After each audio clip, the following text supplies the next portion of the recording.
Hello and welcome to episode 10 of Diary of a Folk Witch. Diaries are somewhere where we can record our deepest feelings and secrets, but some secrets are worth sharing. So join me in my walk through living folk witchcraft through the use of diary entries, informative discussions and occasionally the odd monograph or two. Welcome to my world.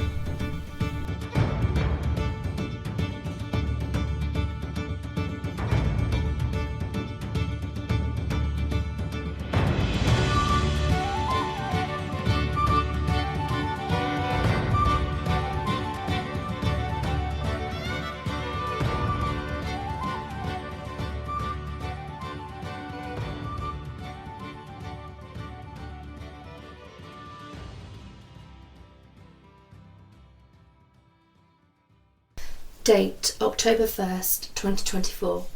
Moon phase, waning crescent. Location, home, Lancashire. Weather, cool and raining. In my last entry, I spoke about making herbal remedies from elderberry and how I had an inkling of how the elderberry syrup may be needed sooner rather than later. Well, I was right, unfortunately. It's times like this where I do not always like to see things such as a second sight, refined intuition, or what some members of my mother's side of the family sometimes refer to as the kenning, as a blessing. This term, the kenning, is presumably of Scottish origin and related to the phrase to ken or to know. In our case, it's an uncanny form of clairsentience that runs strongly in the women of my maternal side. I do have some distant Scottish ancestry on my mother's side through the Baxters, but apparently also through another maternal great-grandmother. But the term was and is seemingly now so old that no one is clearly sure of its origins, so all I can do is guess. It's also during times like this when I wish I'd asked my mother and my nan more questions about family folkways. Instead, in my late teens, I looked down upon it and pursued what I thought was real witchcraft, things like Wicca and neo-paganism, not the folky superstitions my family practiced. For a while, I ran with what seemed to be the cool and fascinating side of the London occult scene, only to become disillusioned and then find that eventually I came full circle back to my folkway roots while living in Suffolk during my early 20s. Sadly though, by this point, my mother had already passed away and my nan was developing failing health and memory problems. I am thankful though for all the wisdom I do know and had the good sense to pay attention to while growing up, before the arrogance of youth tapped me on the shoulder and beckoned me into that grass that always seems greener over there. Although my mother and nan never seriously referred to themselves as witches, they often did so in jest. And my mother was a wealth of information when it came to what we now would refer to as Catholic folk magic. And it was she that taught me the various forms of divination, that gave me the foothold, the stepping stone, onto the practice I have now. But perhaps the kenning is a blessing. That deep clairsentient feeling of illness soon approaching is perhaps what spurred me into making elderberry tincture on time this year. Forewarned is forearmed, my mother used to say, and despite our tempestuous and often complicated relationship, she was right in that regards. Scarlet fever hit our home a few days ago. I suspect it was brought home from when we attended a general GP appointment with our younger children for a checkup, or brought home from our son's nursery. Either way, illness came a-knocking and I was ready. It took a couple of days to have our eldest daughter correctly diagnosed, as the rash on her body and high temperature seemed to first indicate the measles. We took her to one doctor who was about as useful as a chocolate teapot. He scratched his head and mumbled, "Well, I don't know, it could be measles, but I'm not sure.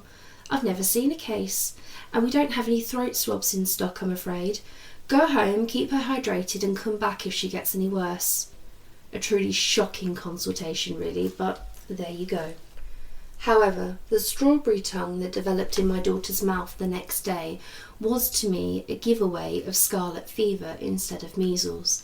So I took my daughter to see another doctor that following day who agreed with my suspicions, and upon seeing my daughter's red cheeks and strawberry-like tongue, promptly prescribed my daughter antibiotics in order to prevent a secondary infection of pneumonia or rheumatic fever. Where I am a huge advocate of natural and herbal medicine, I also firmly believe that there is an important place in Western allopathic medicine, and in cases like scarlet fever, antibiotics should be taken, but that doesn't mean that carefully considered herbal remedies that can be checked thoroughly and for any contraindications cannot also be offered alongside more clinical treatments. So there was a lot of elderflower and chamomile teas to bring down temperatures that were passing 38.5 degrees, echinacea tinctures, especially that now my daughter is 12, I feel comfortable in giving her tinctures if needed. In younger children, I may tend to stick to teas, oxymels, etc. I also gave high-strength manuka honey to be gargled and then swallowed in order to soothe inflamed throats, as well as fight infection, and lots of thyme tea. But it wasn't over yet. 2 more children began to become unwell and also required antibiotics, and at one point, antibiotics did not seem to be working. Fearful one or more of my children may end up in hospital seriously unwell and placed on stronger IV antibiotics, and knowing I had already done what I could both herbally and practically as well as energetically, Reiki, etc., I decided to turn to spell work. It should be noted that I never turn to spell work as a first resort when a loved one is unwell. I always carefully analyse the situation and, where possible, go through a process of elimination first. This is because even the most well-meaning of workings can backfire when it comes to healing an illness. However, in this case, I had gone through a careful process of elimination already. I had taken the children to the doctor, given them their prescribed medicine, used both herbal remedies alongside practical measures, and offered energetic healing and prayed. When this didn't seem to meet the heat of the illness, only then did I turn to magical workings. It just so happened that about a week ago, in my preparation for the second harvest and around the equinox, and in both organising and making space for remedy making and food preservation, that I finally got around to taking apart my 3 kitchen drawers. One holds cutlery, one holds dishcloths and the like, and the bottom one is things like a hand blender, dehydrator sheets, baking paper, etc. It was when I pulled out all of the drawers that I found 12 dessert spoons in the back space of the dresser that held the drawers, all of which had seemingly fallen out due to a faulty backing of the cutlery drawer. So that's where the spoons went, I said to myself. For months my husband and I had been wondering where on earth all of our spoons had been disappearing to. The fairies must have taken them, Mama, said 2 of my daughters, but my husband and I felt it far more likely that the children had been losing them here and there all over the place over the course of the summer, whenever they had desserts in the garden likely. Eventually I replaced the spoons, but here I was now with far too many spoons than I could ever use. Chuck them in the recycling or give them to the charity shop, my husband Mark had suggested. I gasped at this. And give away all of our wealth and good luck? I blurted out. My husband gave me one of his bemused and slightly smirking looks, his way of saying, "What on earth are you on about, woman?" To this I rolled my eyes and said, "Didn't you know that it's bad luck to give away your spoons unless it's for a baptism? To give away your spoons is to give away your luck and your wealth." Mark laughed then. He knew now that I was referring to some old folklore. We often joke now if a knife is dropped during the process of washing up or serving food and say things like, "Look, Mummy's after having a fight, she's dropped a knife," because it's said that dropping a knife brings strife and fights. So folklore runs through the house even if my husband was unaware of the too many spoons. I scooped up the spoons and said, "I don't know what I'll do with them yet, but I know we can't give them away. Maybe we can keep them as spares, or I can use them to make wealth-attracting mobiles to hang up by the front door." I then gathered up the spoons and put them away, and didn't think of them again until the other night, when nothing I could do would bring my eldest daughter's temperature down. Not even paracetamol and ibuprofen combined was bringing it down. And where a good fever can kill an illness, it can also cause complications, especially in those, like this child, who has pre-existing health conditions. In my 25 plus years of practicing witchcraft, I have observed that sometimes the best workings come not from a book or those that have been passed down through families or covens, but rather from a moment of pure need and even desperation. It's also in these moments too that when a witch will make use of whatever they have to hand, especially so within folkways and folk witchcraft. Sympathetic magic abounds, and the most simple of tools can soon take on a role of something else in order to achieve a desired outcome. As I stood over the kitchen sink, racking my brains on what else I could do to bring down my daughter's fever without having to take her to hospital, a task that would not be easy as my husband was away that weekend, a spark lit within me. Without any planning or full understanding on what I was about to do, I intuitively gathered up the following items. The highest strength Manuka honey that we had in stock, a large rectangular Tupperware tub, some paper kitchen towels, 3 of the spare spoons I had put away in the pantry the week before, and my Goddess Brigid. I then went upstairs to my room and stood before my altar to Brigid and set to work. From the Tupperware tub I fashioned something that looked akin to a bed, and then used some paper towel to form a sheet and a makeshift pillow. I then took up the 3 spoons and one by one named them after each of my children who were unwell. The first spoon was that of my eldest daughter, the second spoon of my second daughter, and the third was of my youngest son. I cannot remember my exact words, as this was a completely intuitive spur of the moment working, but individually I coated each spoon in the honey and said something along the lines of, spoon of, and then name of the child, I coat you in honey, the goodness of life, the liquid gold that soothes, heals, cleanses and kills infection. As you sleep tonight warm in your bed, may the energy of honey bring you healing and comfort. Once I had done this over each spoon, I then picked up my Goddess Brigid and folded it so that it looked like a blanket over this makeshift spoon bed that I'd made. For those of you who may be unfamiliar with Irish folkways and beliefs around the Goddess Brigid, a Goddess Brigid, sometimes just shortened to the brat, is traditionally a piece of cloth that would be hung outside the home upon the hedge on the eve of Imbolc. It was believed that Brigid herself would bless that brat as she passed by on her way to waking up the land for spring, and that this cloth could then be used to treat headaches, migraines, break fevers and aid in various other healings too. When I was a child, my Catholic mother would hang a white hanky out on Candlemas Eve for St. Brigid to bless. I have also heard that my great-grandmother back in Ireland had a similar custom. As an adult, now that I understand more of the culture, history and traditions from Ireland, where so much of my family have come from, both recent and distant, I have taken to hanging out the Goddess Brigid myself every Imbolc Eve. Traditionally, this would be a simple piece of cloth or a hanky, but over recent years, some of those who follow Brigid have started to embellish their cloths, choosing to leave out specific pieces of fabric or even in some cases cut pieces of wedding dresses or hand-fasting ties for bride to bless for healing. My own is an ivory cloth that I hand embroidered at Brigid's cross upon, along with flowers.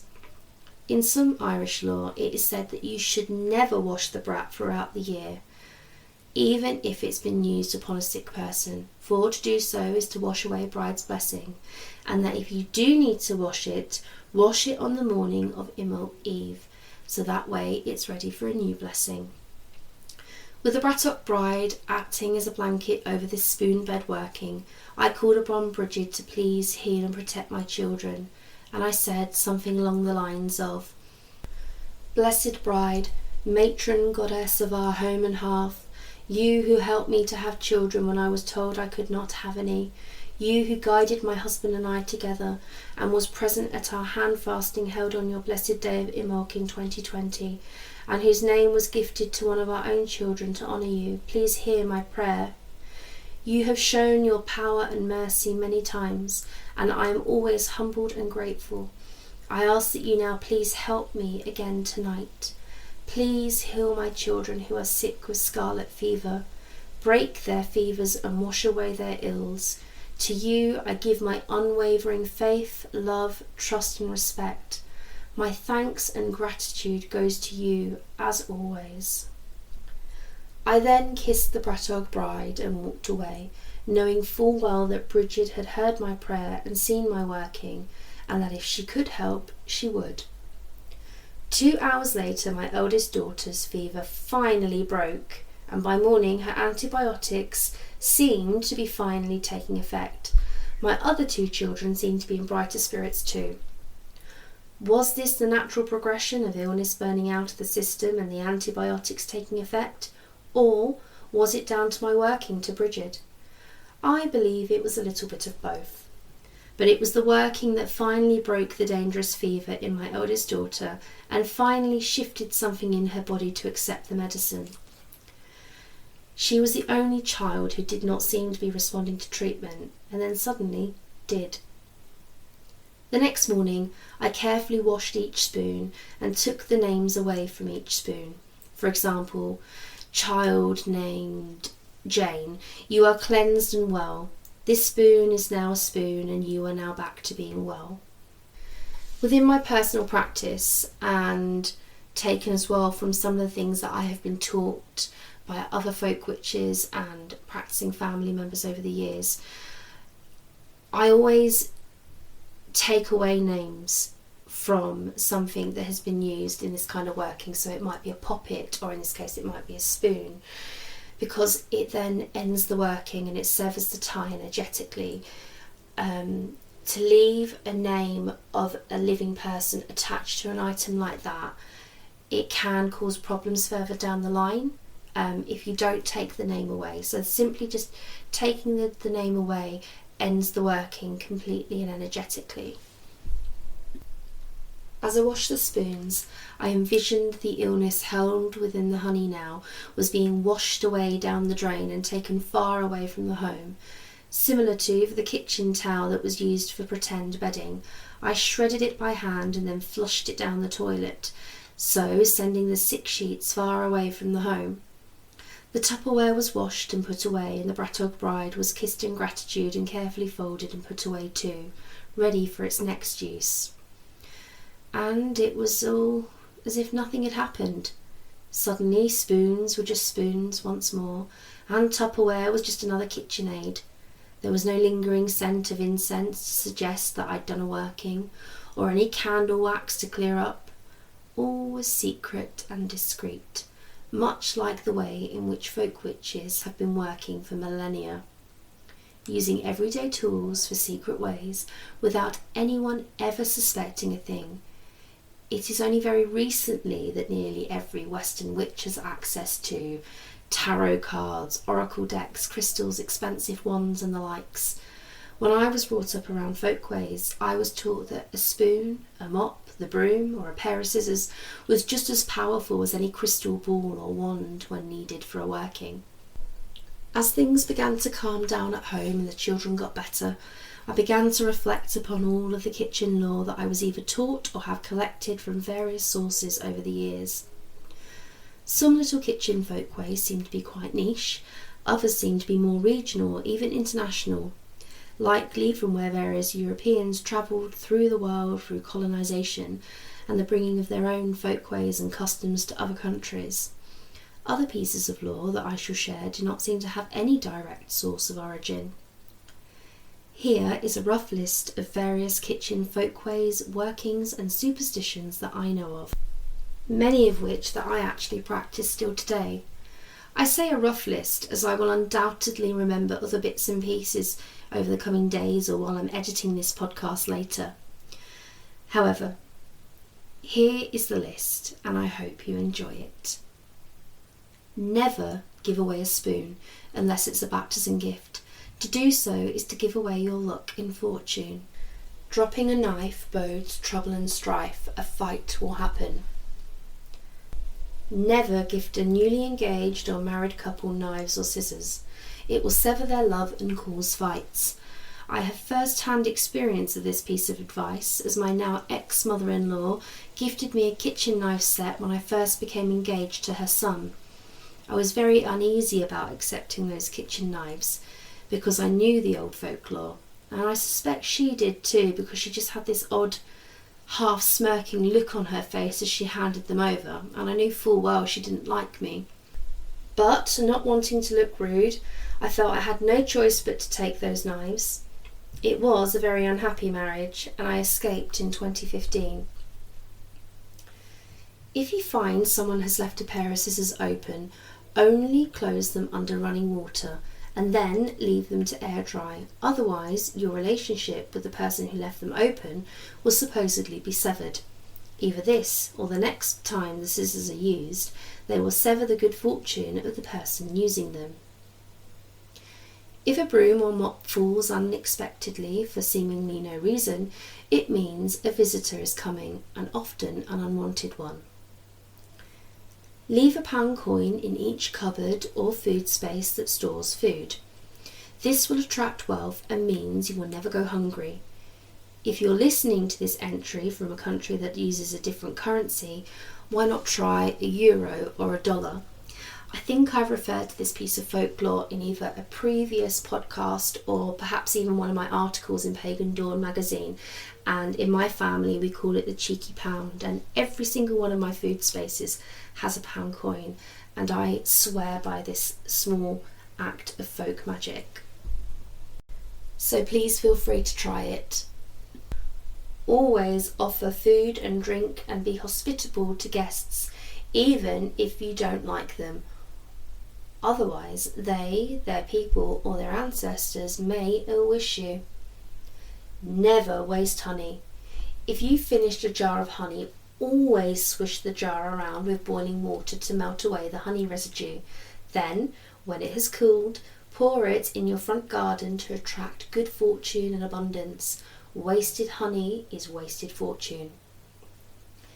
If you're having a really bad day, don't let all of your dishwater from the washing up go down the drain. Use a jug, basin or bucket and take that dirty water to the bottom of the garden and pour it there to bury the energy of the bad day. Bread bubbles. It's normal to sometimes have some bubbles in freshly baked bread, but if there are many of these little air pockets, or you have one that runs through the majority of the loaf, it's said to be an omen of death or of an accident. Washing the kitchen window in warm salt and vinegar will repel any negative energy and free the kitchen of any ill spirits or fae that are stopping the bread from rising, butter from forming, or are fouling the milk, fruit and veg too soon. It is said that to gift a newly married couple rice is good fortune, sugar for sweetness and onions so that there should never be any serious tears. Keeping black-handled knives will supposedly keep the fairies and the devil away. There are some old folk tales from both Britain and Ireland where black-handled knives have been used to scare away changelings or laid down as a trap for the fae in order to properly banish them once and for all with a blessing. Never eat blackberries after Michaelmas. They are said to be fouled by the devil from him urinating upon the plant. Eating these berries will make you sick. But realistically, this law probably evolved from old wives' tales who were trying to prevent young children eating the berries that were largely no longer fit to eat as the berries were going over. Never eat hot bread. Not only will it possibly scald your mouth, but your impatience can cause anything from a lover or spouse to run away, or supposedly to you becoming ill and dying. Saving eggshells can protect the garden and the self. This seems to come from a common thread of British apopatraic magic that believes that shells were protective for the animal and therefore could be utilised within sympathetic magic practices also. I like to scatter baked and then broken up eggshells around the outside of the property once a month, just to build up a layer of protection. It seems to work, especially when combined with other workings such as rosemary planted by the front door. But I won't share all of my protective workings here. Never give away all your secrets, my friends. Your enemies can use them against you, and unfortunately in some cases, where they know how, even undo your protective workings. Spilling salt. We probably all know this, that if you spill salt, you should immediately throw some over your left shoulder to keep the devil away. But a friend of my nan went one step further and said that if you spill a significant amount of salt, you should sweep it up, put it into a dustpan, and then add the salt and some boiling water to the mop bucket and wash your floor. It avoids waste and keeps the devil away. If you read the tea leaves and the omens are bad, you can supposedly wash the cup in dish soap and then again in salt water to try and avert the ill omens. This seems to be an act of practical and energetic cleansing and not one that I've known to work. If you drink sugar in your tea, never put the sugar in before the milk or you may have an unhappy marriage. To spill your tea means someone is about to visit or bad news or a bill is on the way. Be careful with teaspoons. If a teaspoon is dropped, it means a baby will be born soon, but if a teaspoon is dropped by or near a pregnant woman, some believe that she may labour early or lose the child. I personally do not believe this old superstition. As someone who is naturally very clumsy, I have dropped many teaspoons in my lifetime, including while being pregnant, and thankfully I have not lost one child yet for it. But it's still a folk superstition, so worth including in the list, even if I don't believe in it. Never blow out someone else's candles on their birthday cake, unless they ask you to or need you to. To blow out someone else's candles is to blow away their health and vitality. If you're having a run of bad luck, take an onion or a full bulb of garlic, pierce it with one pin for every problem that you have, and then place it on the kitchen windowsill on a tea saucer. Speak over it and say aloud every single thing that has gone wrong for you recently. Then leave the onion or garlic on the kitchen window for 1 week to drive away the ill or bad luck. After a week, throw the onion away or bury it with the pin still in it. Never do laundry on New Year's Day or you will wash away your luck for the year. Never wash the clothes or bed linen of a sick person in with that of the clothes or linens of a well person. It's said to do so will transfer the illness from the sick person onto the well person. Realistically, this is likely an old practical piece of advice from before most people had a washing machine or fully understood how germs functioned. Therefore, it made sense to wash sick linen separately from healthy people's belongings. If you suspect your lover to be unfaithful, you could supposedly wash their underwear in either your own menstrual blood or, if you're a man, in semen. This rather disgusting working is said to bring your lover's attention back to you. And no, I can safely assure you, I've never tried that. 1, because I've never needed to, and 2, that is disgusting. For anyone abroad who may be wondering why laundry law is being shared on a kitchen entry, it is because here in Britain the washing machine is nearly always in the kitchen, and even before washing machines and tumble dryers were common, laundry was nearly always done in the kitchen sink. I know that in some other countries and even in bigger homes that have been newly built here in Britain, it's common to have a utility room where the washer and dryer is kept. That is nearly always a rarity here. In other law, it says that to hang sprigs of rosemary by the kitchen door will protect the kitchen from bad spirits who might want to taint the food or stop the bread from rising. If you drop a cast iron skillet, there will be death in the family, or, more likely and more realistically, crushed toes, as I can tell you cast iron skillets are heavy. I have 3, but thankfully have never dropped one. Never seat 13 at a table. Always offer an extra chair for the good folk or the ancestors, so that there is always 14 at the table. If you think you have been bewitched, take 3 swigs of water and then spit them into a bowl. Then add in oil, this could be olive oil or sunflower oil, etc., and stir it together vigorously. As the oil separates from the water, so too shall any dark magic that has been placed upon you. Then cast the water down the kitchen sink and rinse the sink and the pipe with hot water and vinegar or bleach. Personally though, I prefer vinegar as it's more environmentally friendly and less harsh on your lungs when you breathe in the fumes. If there has been an argument or an accident in the kitchen, sprinkle oats on the kitchen floor and then sweep them up in a clockwise motion to remove the bad energy. The oats should be disposed of as far away from the home as possible. It is said that if a kitchen always has the following, the whole home will be happy, healthy and lucky. Those things are salt, sugar, honey, vinegar, flour and butter.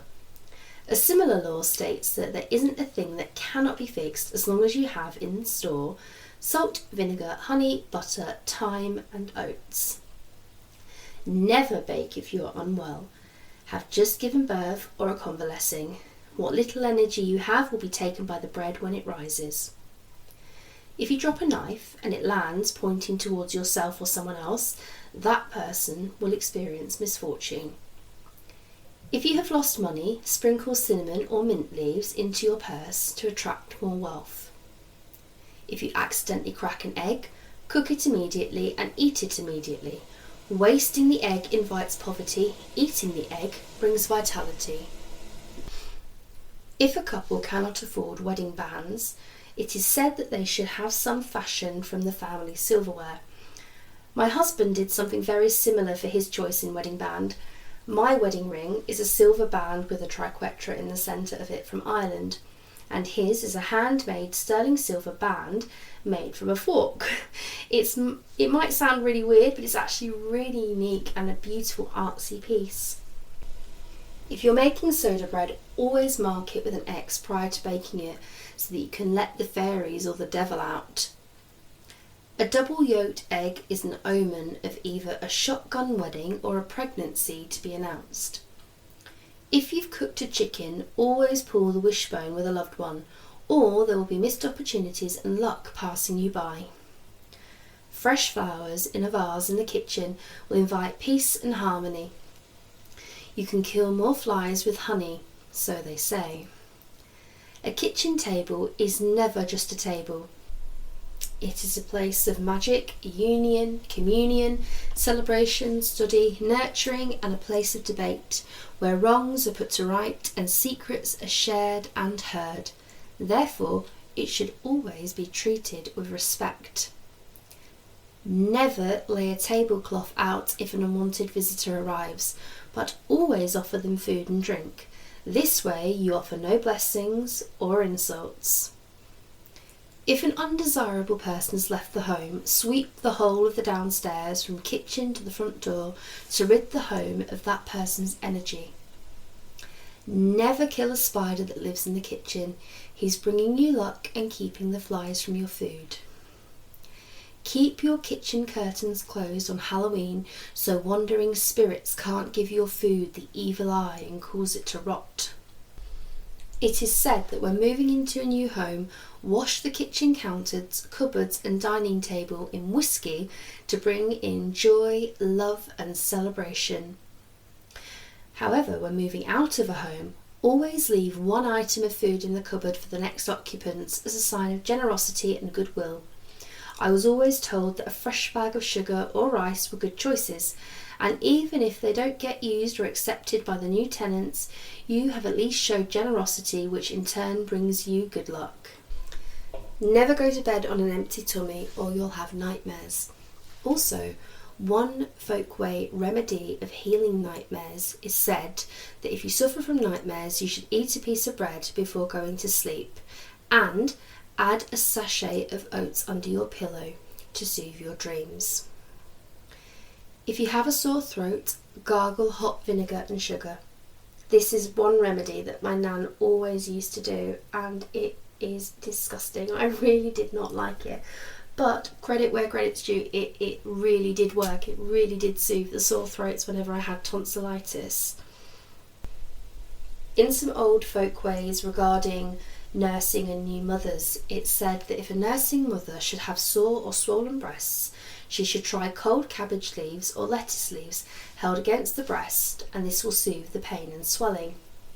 And this is a remedy that's still used to this day, because I remember when nursing my eldest daughter and I had mastitis, I was told by the health visitor, oh, it's fine, just get a load of lettuce leaves and shove it in your bra and it will soothe the area. And I thought she was mad, but I tried it and it did work. It didn't clear the mastitis up, that needed antibiotics, but it did soothe the pain.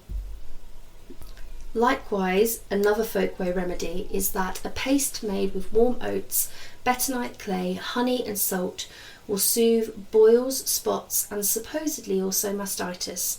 I've not tried this one on mastitis and would always recommend a nursing parent always sees their healthcare worker first or a breastfeeding specialist, but I have successfully used this paste in treating acne and infected minor wounds. If you're making Christmas cake, it's said that you should always do this between the day after Michaelmas and October 30th. That way the devil can't befoul the cake because you've made it the day after he ruined the blackberry on Michaelmas and the day before his other holiday, Halloween. This seems to be of an old British Catholic folkway custom.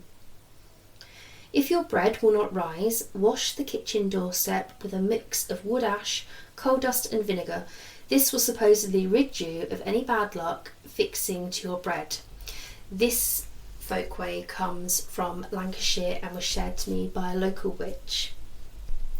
This following working was given to me by a family friend some years ago when I was in my first year of college, and it's designed to sweeten the disposition of a person who is effectively making your life hell through slagging you off, slating you, spreading rumours and all that nonsense.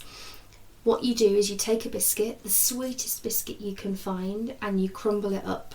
And then with those biscuit crumbs, you take them and you either sprinkle them into the coat of the person who's slagging you off, or you can sprinkle it into their bag, into their coat, or you can sprinkle it under their chair, somewhere that's got a connection to that person.